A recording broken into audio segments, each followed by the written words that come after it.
Assalamualaikum warahmatullahi wabarakatuh. Perkenalkan, nama saya Sri Anjani. Perkenalkan, nama saya Rian. Perkenalkan, nama saya Fajar Yuda Nugraha. Perkenalkan, nama saya Ulfa Siti Nur Hidayah. Dari kelompok 2 akan mempresentasikan hasil tugas besar yang kami kerjakan.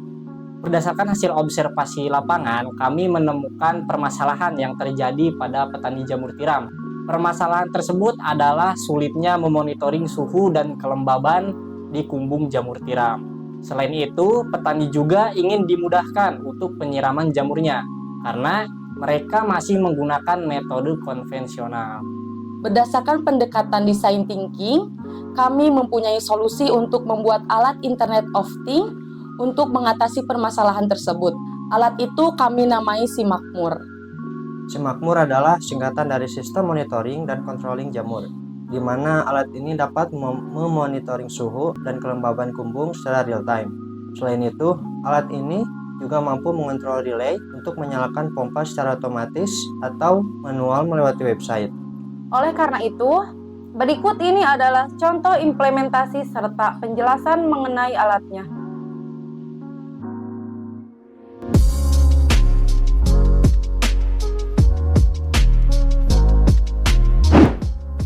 Yang pertama ada Wemos D1 Mini. Wemos D1 Mini adalah sebuah board microcontroller berbasis ESP8266 yang memiliki kemampuan Wi-Fi. Dan yang kedua ada DHT22. DHT22 adalah sensor yang digunakan untuk mengukur suhu, temperatur, dan kelembaban humidity udara. RTC DS3231 adalah modul real-time plug RTC yang digunakan untuk menyimpan waktu dan tanggal yang akurat. Dan selanjutnya ada Micro Water Pump.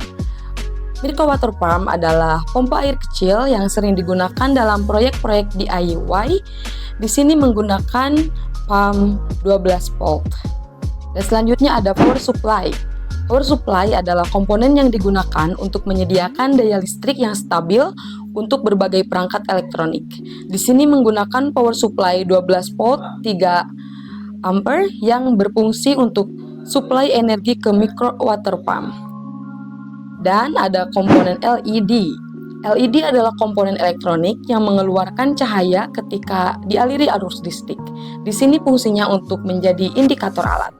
Dan yang terakhir ada komponen resistor. Resistor adalah komponen elektronik yang digunakan untuk membatasi arus listrik yang mengalir dalam suatu rangkaian. Di sini digunakan untuk membatasi arus dari Wemos ke LED.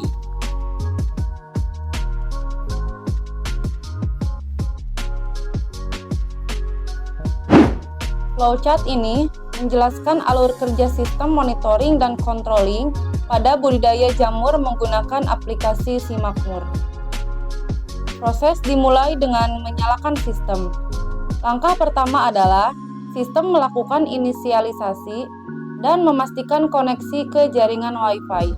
Jika koneksi internet berhasil, sistem akan membaca data dari sensor DHT22 untuk mendeteksi suhu dan kelembaban. Data yang diperoleh dari sensor kemudian ditampilkan di dashboard aplikasi SIMAKMUR. Sistem akan memeriksa apakah mode kontrol dilakukan secara manual atau otomatis. Jika kontrol manual dipilih yes, maka sistem akan merespon tombol on yang ditekan melalui aplikasi SIMAKMUR. Sistem akan menghidupkan relay sehingga pompa air menyala.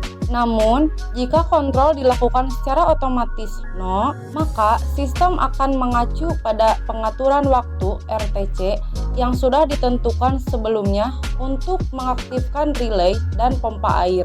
Jika relay dalam kondisi on, maka pompa air akan menyala dan menyiram sesuai kebutuhan.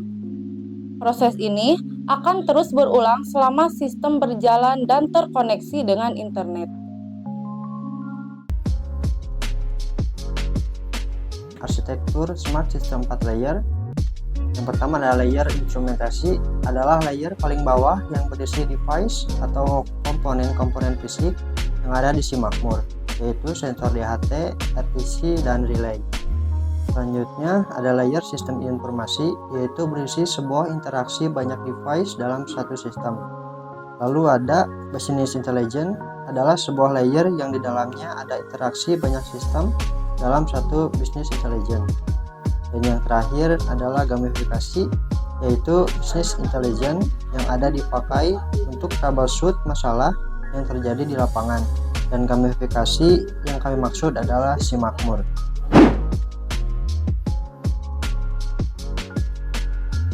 Selanjutnya adalah tahapan implementasi. Di sini saya membuat prototipe dari alat si makmur ini. Setelah alat menyala, kita masuk ke website si makmur.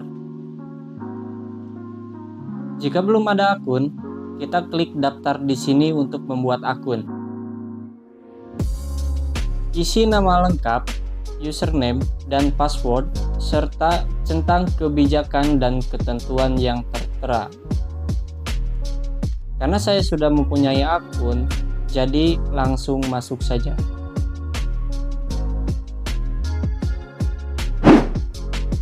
Ini adalah tampilan dashboard. Terdapat informasi mengenai suhu, kelembaban, data terakhir masuk, dan kontrol pompa. Jika kita klik button, maka pompa akan menyala. Selanjutnya adalah kelola device. Kelola device di sini menampilkan daftar device dari akun yang kita daftarkan. Jika tidak mempunyai device, maka kita tambahkan device dengan mengetikkan nama device, lalu daftarkan. Dan tunggu super admin si makmur untuk menyetujui pendaftaran device sampai statusnya menjadi disetujui. Jika kita klik monitoring, maka device akan terpilih dan langsung otomatis memonitoring. Namun, jika kita belum mengkoneksikannya dengan alat, maka tidak ada data yang tertampil. Berbeda dengan alat yang sudah ada dan diimplementasikan, maka akan terlihat data yang tertampil. Selanjutnya adalah jadwal penyiraman. Di sini adalah halaman untuk membuat jadwal siram otomatis berdasarkan alat yang kita pilih. Jika alat itu belum ada, maka tidak ada jadwal yang tertampil karena alat belum dikonfigurasi secara langsung dan belum ditambahkan jadwalnya. Selanjutnya, analisis. Analisis di sini akan menampilkan semua bisnis intelligence yang dimaksud atau yang tertera pada Smart System 4 Layer. Terdapat beberapa informasi seperti nilai minimum dan maksimum, serta rata-rata suhu dan kelembaban berdasarkan 50 data terakhir. Selanjutnya, ada notifikasi informasi untuk mengetahui bahwa suhu dan kelembaban kumbung ideal ataupun tidak. Selanjutnya, ada rekomendasi penyiraman berdasarkan analisis pola suhu dan kelembaban. Selanjutnya, ada rekomendasi penyiraman berdasarkan analisis pola penyiraman yang terjadi dan disesuaikan dengan keadaan kumbung. Dan yang terakhir ada interpretasi status yang sedikit menjelaskan tentang indikator yang ada. Selanjutnya, terdapat tips.